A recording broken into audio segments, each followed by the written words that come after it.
G'day everyone, welcome to Matt Hill Scar Models. This is video number 3, progress build video on the Persson tribute build. This is the 1/48 scale Airfix Spitfire S.31 Swedish version of the photo reconnaissance, and got most of the construction completed. Excuse me. What I was going to do with this video is just show you a couple of things on this kit if you decide to have a crack at building one. There's a few little issues I've had with it. I'm not really overly impressed with the kit, to tell you the truth. I've been a little bit disappointed by a new tooled Airfix kit, but it's getting there, So what I would like to first show is this kit suffers from injection or sink marks a fair bit in the wings. Now if you see where my thumb is there, so this is both top and bottom, both wings, in a really hard, hopefully that will zoom in where you'll be able to see it, focus. There's also injection pin marks here. A bit disappointing, that very hard to repair. Same in these wingtips here and here as well. You can see where I've used a bit of filler in a couple of spots as well. This nose section here, the air intake has got sink marks in it, injector sink marks in here. I've tried to clean those out. The wing, basically the wing section was the worst fitting part of this kit, and apparently, according to everything else I've watched on it, that is one of the downfalls. A little bit of a fit issue here as well. What I found with, because these are commendably thin in the trailing edge of the wings, there's not much a lot to glue to.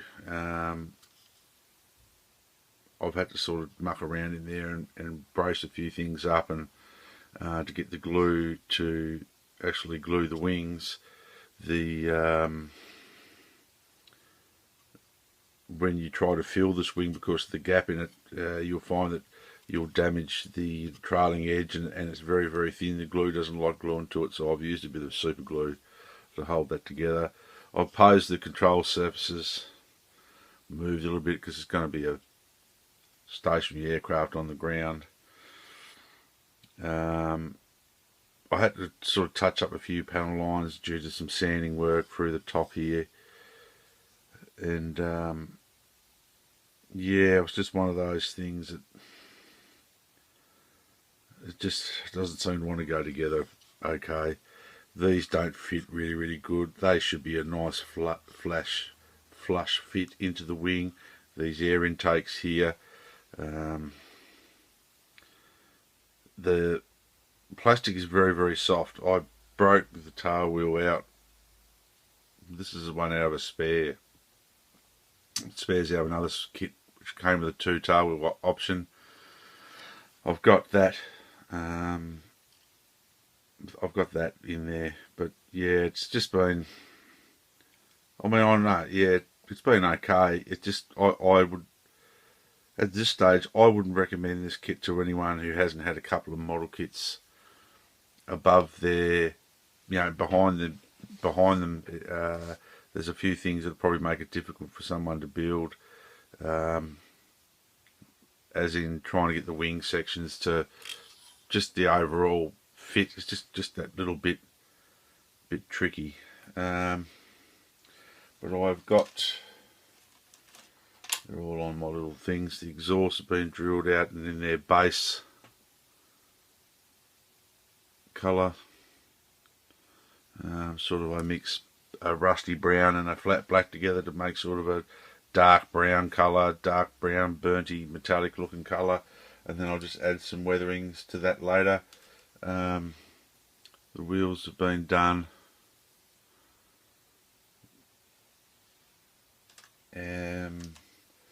I'm starting to get the landing, they've been primed, landing wheel doors.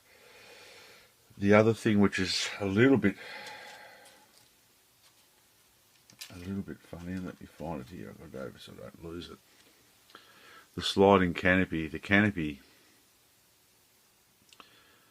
Spitfire canopy is made up of three sections. You've got the front section, you've got the main sliding part, and then you've got this other back clear piece that runs over the back here. Airfix in their brain department decided to mould that whole back section in the sliding piece as one. So that'll sit on there like that. The only trouble is trying to work out how to master bloody thing to paint it. Because you've got a frame inside of a frame, you've got a canopy over a canopy, so there's framework on the inside frame which is moulded into this piece here. So it's going to take a little bit of masking from the inside as well as the outside. I tried to use the closed kit option to propose the canopy opener. It doesn't work that way. It won't. It's not big enough to clear the bulkhead there. So this is the only way I can open the canopy. So it's going to take a little bit of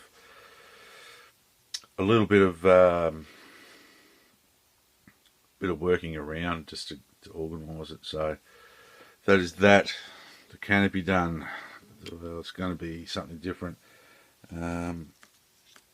The propeller is painted, and yes, the Vallejo primer failed once again on 2 prop blades after I pulled off the tape. So that is the last straw for me with the primer at this stage. Using that primer, I'm going back to even now. If worst comes to worst, is running some, to me, a NATO black with some lacquer type thinner or general purpose thinner, so the thinner is a bit hot, so it will allow the paint to stick to the plastic. So yeah, a bit disappointed in the Vallejo primer. Touch wood, I haven't had any problems so far with the top coat paint, the Vallejo model there, so that hasn't come off. Yeah, so that's about it. I got most of the bits and pieces done. I said the wheels are painted, the propeller's done. I've got to paint the spinner red.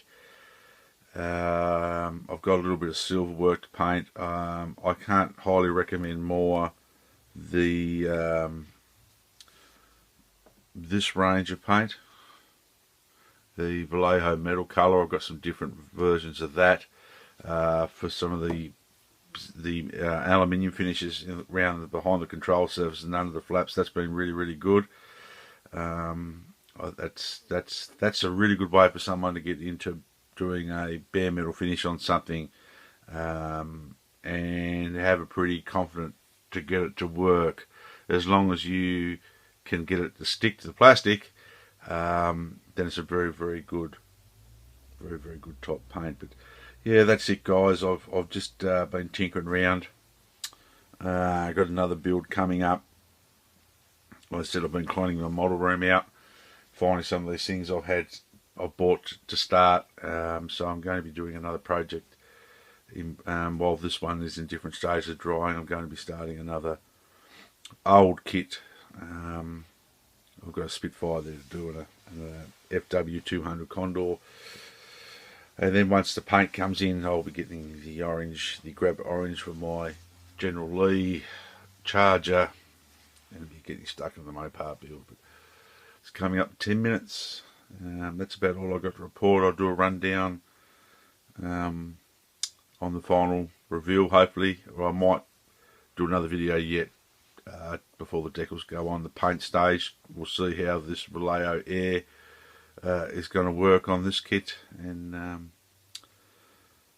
then if all goes well, we'll have the final reveal in the next, have everything done by the end of the week, a week's time. So, alright guys, thanks very much for watching.